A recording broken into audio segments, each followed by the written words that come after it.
All right. Yeah, workout number 2 for you. This workout's gonna more specifically be about the arm-hand development. Workout 1 was just about the basics. And from the basics, building off that, now we're gonna work off the idea of what we did with the punch, Chun, push, pull, punch. But now I'm gonna work on some specific hand techniques to help support that and help me understand how to move my hands using the techniques into different positions. So again, I can learn to take control over my hands and ultimately, in the long run, have my body always supporting my hands in every function and every motion that they're going to be doing. So we're going to start off in simple jump style fighting position, and we'll just do simple jump punch, and we'll do pak punch and lap punch. And I'll tell you a couple of things that you want to focus on when you're doing those. So we'll just start off with simple jump punch, and you can do it back and forth, side to side, 10, 20 times. Again, you need to be efficient with the time because we don't always have 5 hours a day to practice. So the important thing is to understand what you're doing when you're doing each one. So I'll go over some pointers with each one. So we'll start off with jump punch. So my front hand's going to do the juts out, my rear hand's going to punch. So from here, I'm going to jump punch. I want to make sure that both arms are pointed towards the target and I'm creating a triangle at all times when I'm doing this drill. So from here, when I do the jump punch, my next one, I'm going to be dropping the elbow when I do the jut punch. Don't pull the elbow back to jut, and be very careful to not snap the wrist downward when you jut. From here, it's a simple arm motion. From here, jut punch. And again, I'm creating the triangle the whole time. I don't want to overshift with that. Again, you can start to feel the point where here, if I overshift, now I'm going to start losing the integrity of my triangle. So from here, jut punch, create the triangle, create the triangle, create the triangle. Create the triangle, good. Now that I've taken control of it, I can go back and I can do my next one. We're going to do lap punch. So from here, my front hand is going to do the lap, my rear hand is going to do the punch. And again, I can do 10, 20, 30 times each side. It's up to you and depending on how much time you have. So when I do the lap punch, again, I always want to be working on creating the triangle with my hands. So my front hand laps, my rear hand punches. Front hand laps, rear hand punches. Now, when you do lap style, all the simple lap style motion is the hand coming forward and my palm turning over 45 degrees. Don't mistake lap style for a pulling action. Pulling action is different motion in and of itself. That's not what you're doing when you're developing lap style. Lap style, like almost everything else in Wing Chun, is motion going forward. And it always has the forward focus towards the target the whole time. So if I'm here and my right hand is now in the front guard position, and I go in to do the lap style, I can come in here, lap punch, lap punch, lap punch, lap punch. Do you notice here, each time that I'm doing the punch motion, I want to shift and have my body behind the punch. Punch, lap punch, lap punch, lap punch. And then I can go back, and now I can do pak punch. So from here, my front hand's going to do the pak, my rear hand's going to do the punch.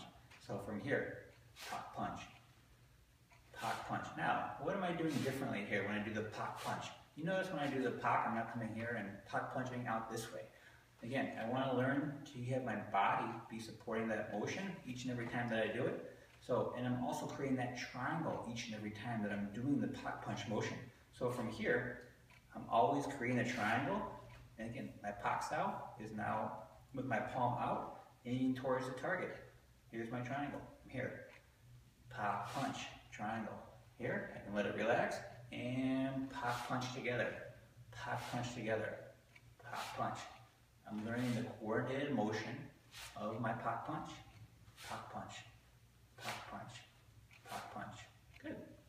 And then, if you want to, again, you can use any of the single techniques that you want to and work on that simple idea. Remember, the technique is there to help you understand how to move and adjust your arms.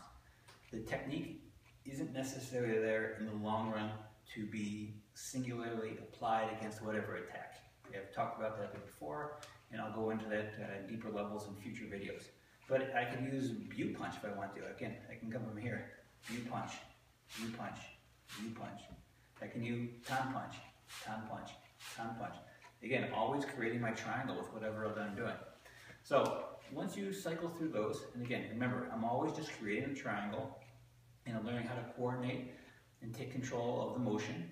Now I'm going to put together a couple simple motions, simple patterns that you can do. But remember, the patterns are there just as a simple combination to flow different motions together. Don't think that this pattern is there to be a sequence of attacks or blocks against a specific routine that the person is going to do to you.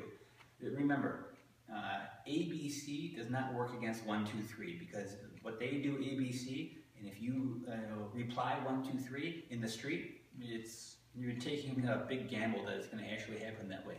And to me, it's incredibly highly unlikely that that simple pattern attack is going to work against their unorthodox attack onto you.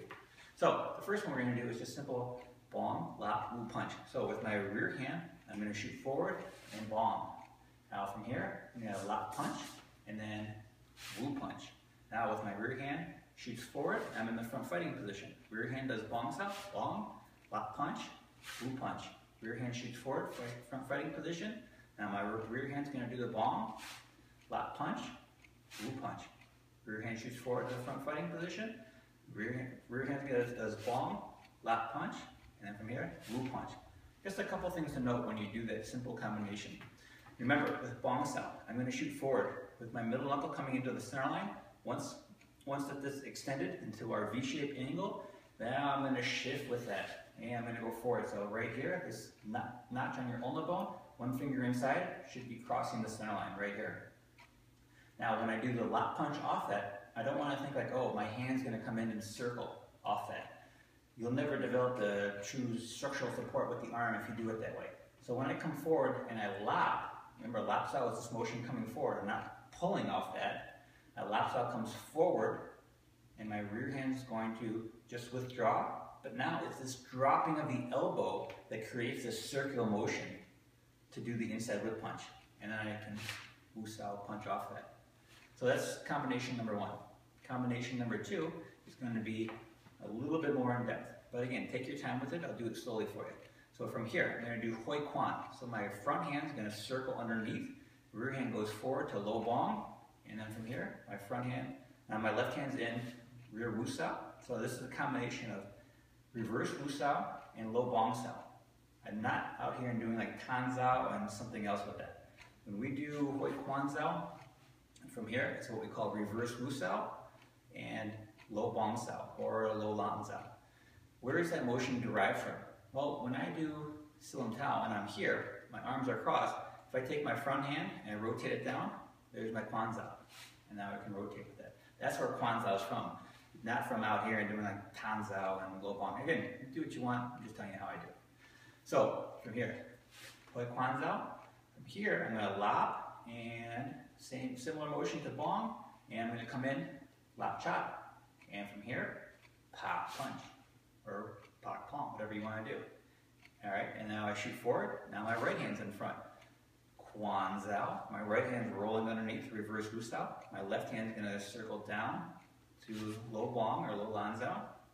I'm going to come in here, lop palm, good, and then here, pak punch. And my left hand shoots forward now. I'm going to roll, lop chop, pak punch, forward. Roll, lop chop, pak punch, forward. Roll, lop chop, pak punch, forward. Roll, lop chop, pak punch, forward. Good. All right, we'll do one more simple combination for you, and then that'll wrap it up, and it'll just give you an idea of the hand development that you're going for. So this next one's going to be Noi Kwan, Jut Palm Strike, and then Chun Palm.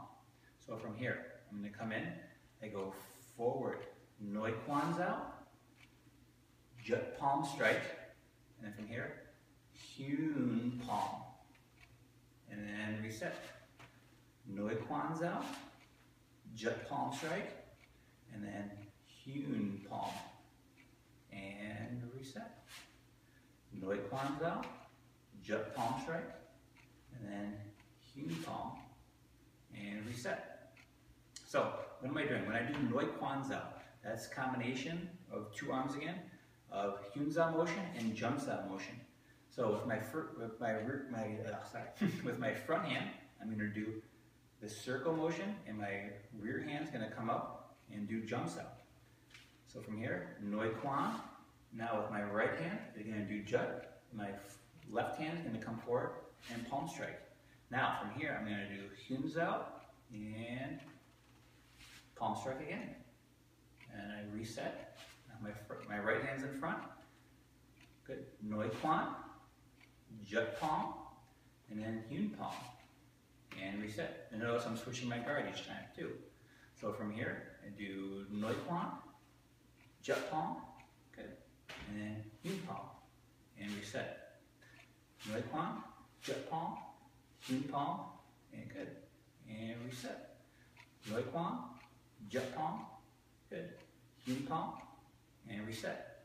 Noi Quan, good, Jut palm, and Hyun palm, and reset. Good, all right. Hope that helps. Practice up.